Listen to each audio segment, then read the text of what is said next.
Sa ibang balita, pinaalis ng Department of Transportation ang mga illegal vendors sa mga walkway patungo sa mga estasyon ng MRT3 at LRT1 para lumuwag ang daanan ng mga pasahero. Iimbestigahan din ng DOTR ang ulat na nagbabayad pa umano ng libo-libong pisong buwanang renta ang mga illegal vendors sa isang kalapit na mall. Ang balitang A to Z ni Naomi Almojano. Nagpulasan at kanya-kanyang ligpit ng mga paninda ang mga illegal vendors sa MRT3 at LRT1 nang mag-surprise inspection ang mga tauhan ng Department of Transportation sa pangunguna ni Secretary Vince Dizon. Ito ang footbridge papunta sa MRT3 station na ininspeksyon ng DOTR at MMDA ngayong Lunes ng umaga.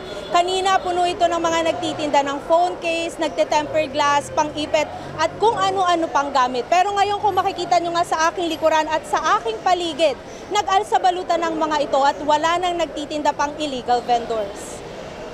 Ayon sa mga otoridad, dapat nang alisin ang mga ito dahil sagabal sa daanan ng mga pasahero. Alam naman nila na hindi sila dapat nandun Bawal doon. Hindi dapat hinaharang sila sa dinadaanan ng mga tao.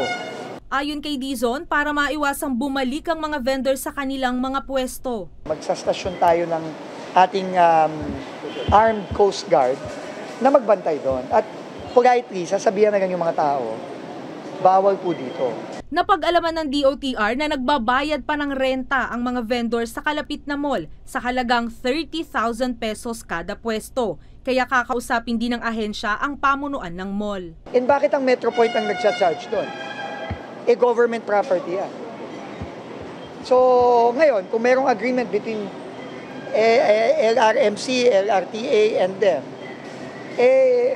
dapat gobyerno nagdidikta kung saan pwede, saan hindi. Sa mismong LRT station naman, pinuna ni Dizon ang mahaba at mabagal na usad ng pila sa ticket booth, bunsod ng mabagal na pagproseso sa discounts. Gaya na lamang ng estudyanteng si Cassie na halos 1 oras ang binubuno araw-araw para lang makabili ng discounted single journey ticket. Siguro po mag-base na lang po sa school IDs kasi po yung sign up yung sa maliliit na papel po, mahirap po yun.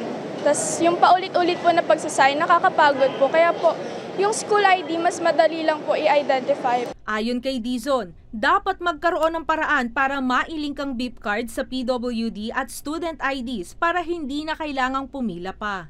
Plano rin ng DOTR na tugunan ang hassle sa reloading at pagbili ng beep card na kadalasan hindi gumagana o di kaya na may kulang ang mga beep card vending machine. At para mapabilis ang pagpasok ng mga pasahero sa LRT stations, inatasan ni Dizon ang mga security guard na wag nang mano-mano pang i-check ang mga bag at gamitin na lamang ang metal detectors.